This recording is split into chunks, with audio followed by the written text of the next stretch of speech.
नमस्कार दर्शक बंधु पाणीपाग अपडेट रे आपनको स्वागत। दर्शक बंधु बंगोपसागर रे सृष्टि होबको जाउछि लघुचाप जापाई कि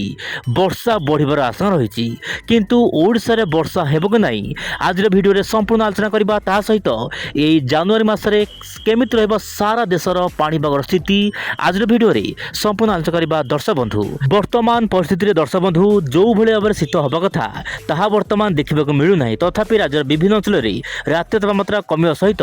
प्रबल जाड़ अनुभूत होउछि विशेषकर पश्चिम आभ्यंतर ओडिशा रे यही समय मध्य सैटेलाइट इमेज रे आपण देखि पारुथिबे आपण महाराष्ट्र आखपाख अंचल रे हल्का फुल्का बादल बाहरी पारे ता सहित गोटिए पर गोटिए पश्चिम झड़र प्रभाव रहिबो जहा पई कि दर्शक बंधु आपनकर उत्तर भारत रे वर्षा हेबो किंतु ओडिशार पाणीपाग सूचना देइछि आपण मोबाइल स्क्रीन देखंतु आगामी 2 दिन पई ओडिशार जिला गुडी करे सर्वनिम्न तापमात्रा रे कोनोसी परिवर्तन होबार संभावना नाही किंतु दर्शक बंधु आपण ध्यान दियंतु सर्वनिम्न तापमात्रा प्राय 2 ରୁ 3 डिग्री वृद्धि होबार आशा रही आगामी दिन मानक कहीं वृद्धि हेब ना दर्शक बंधु आपंकर उत्तर भारत में जो लगातार भाव में पश्चिम झड़ रही सहित दर्शक बंधु बंगोपसागर में गोटे घूर्णिबल सृष्टि होबार आशा रही जहाँ आप जानी आंतर्जातिक जो पाणीपाग रही माने पाणीपाग विशेषज्ञ जसस निकोल्स सूचना देइछंती ट्वीट माध्यम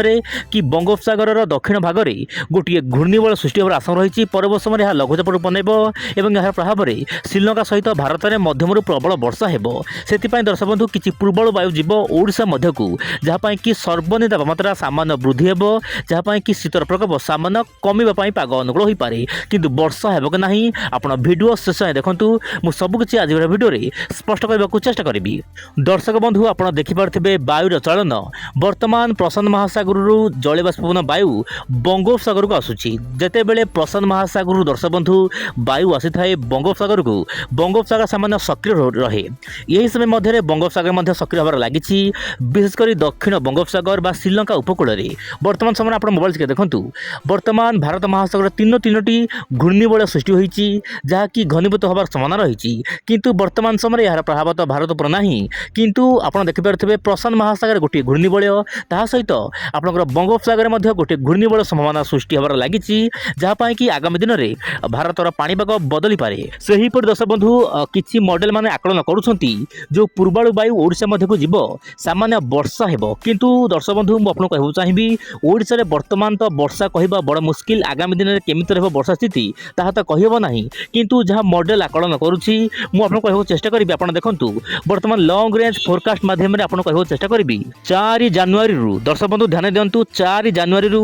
10 जनवरी मध्य रे आपन श्रीलंकार विभिन्न अंचल रे प्रबल वर्षा हेबो यही समय मध्य रे ओडिशा रे विभिन्न अंचल रे पाग सुखिला रहबो कुहुडी मात्रा वृद्धि हेबो किंतु शीत बलवत्तर रहबो कां भां अंचल रे सामान्य बादल बाहरी पारे किंतु वर्षा हबार कोनोसी आशंका नाही यही समय मध्य अरब सागर मध्य घूर्णिबल सृष्टि हेबो बोली जहां आपण मॉडल तरफ सूचना मिलुछि 4 ରୁ 10 तारिख मध्य तेबे दर्शक बंधु अंडमान निकोबर द्वीपपुंज मध्य पाग सुखिला रही पारे किंतु दक्षिण अंडमान सागर आखपाख अंचल रे वर्षा रही पारे ता सहित पश्चिम झड़र प्रभाव रहिबो किंतु सेटा बड़ पश्चिम झड़ प्रभाव नथिबारु आपनकर उत्तर भारत जेमिति रहउछि जम्मू काश्मीर लद्दाख गिलगित पाकिस्तान यार आखपाख अंचल रे वर्षार मात्रा से देखा मिल पारे नहीं किंतु 10 जनवरी रु 18 जनवरी मध्य दर्शक बंधु आप ध्यान दियंतु 10 ରୁ 18 जनवरी मध्य आपनकर राजस्थान ता सहित हरियाणा एमितिक उत्तर प्रदेश जम्मू काश्मीर ता सहित गुजरात आपनकर कोंकण गोवा ता सहित तमिलनाडु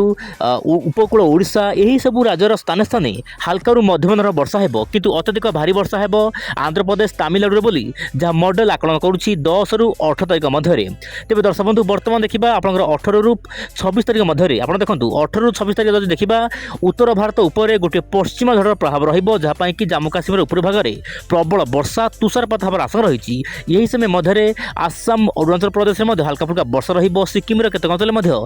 हल्का रु मध्यम धरण वर्षा रही पारे किंतु ओडिशा रे पाग सुखिला रहिबो यही समय मध्य श्रीलंका रे एक्सट्रीमली रेनफॉल हबो ता सहित गोवा केरल में प्रबल रु अति प्रबल वर्षा हेबा पाई पाग अनुकूल होई पारे ता सहित अंडमान निकोबर द्वीपपुंज मध्यम रु प्रबल वर्षा हेबो यही समय मध्य सारा भारत में पाग सुखिला रहिबो केवल उत्तर पूर्व भारत को छाड़ी एवं दक्षिण भारत को छाड़ी देले तेबे दर्शक बंधु एबे आसु नजर पकेबा मॉडल कौन रही आकलन आगामी 15 दिन मध्य विशेषकर जेपीएस मॉडल। दर्शक बंधु जेपीएस मॉडल जो सूचना दौला कि बंगोपसागर घूर्णिबल अति शक्तिशाली हेब एवं दक्षिण भारतर विभिन्न राज्य में वर्षा वृद्धि हे बोली जहाँ जेपीएस मॉडल कहूला। तेज दर्शक बंधु मुझे आपको छोट कथा कहूँ चाहिए जितेबाला आप पाणीपाग भिडियो देखुं केबे भी विश्वास करूँ ना कहीं मॉडल सबुबले परिवर्तन होता है प्रति घंटे प्रति दिन में प्रतिदिन मानक अपडेट आसी थाए से दर्शक बंधु आप प्रत्येक दिन पाणीपाग सहित जड़ित रहिले माने विंड ओडिया चैनल सहित जड़ित रहिले आगामी दिन अपडेट जानीपारे कौन परिवर्तन होती मॉडल आप देखूँ जेपीएस मॉडल आकलन अनुसार बंगोपसागर घूर्णिबल तो हम किंतु यह दुर्बल रहिबो। दर्शक बंधु आप देखूँ घूर्णिबल दुर्बल रहिबो किंतु आपणकर 10 रु 14 तारीख मध्य जो घूर्णिबल हेबो ताहा दुर्बल रहिबो। यार प्रभाव श्रीलंका ता सहित गोवा केरल में मध्यम प्रबल वर्षा केतक अंचल में अति भारी वर्षा रही पारे। तेबे दर्शक बंधु मॉडल आकलन अनुसार 15 तारीख पर जनवरी मध्य भाग में जो लघुचाप सृष्टि हेबो ता सामान्य घनीभूत हो पारे। तेबे देखिबार कथा आगामी दिन में परिस्थिति कौन रहुची आपण चैनल सहित प्रत्येक दिन जड़ित हो रुहतु। आज एति पुणी देखा बसना काली नुआ भिडियो। नमस्कार, जय जगन्नाथ दर्शक बंधु।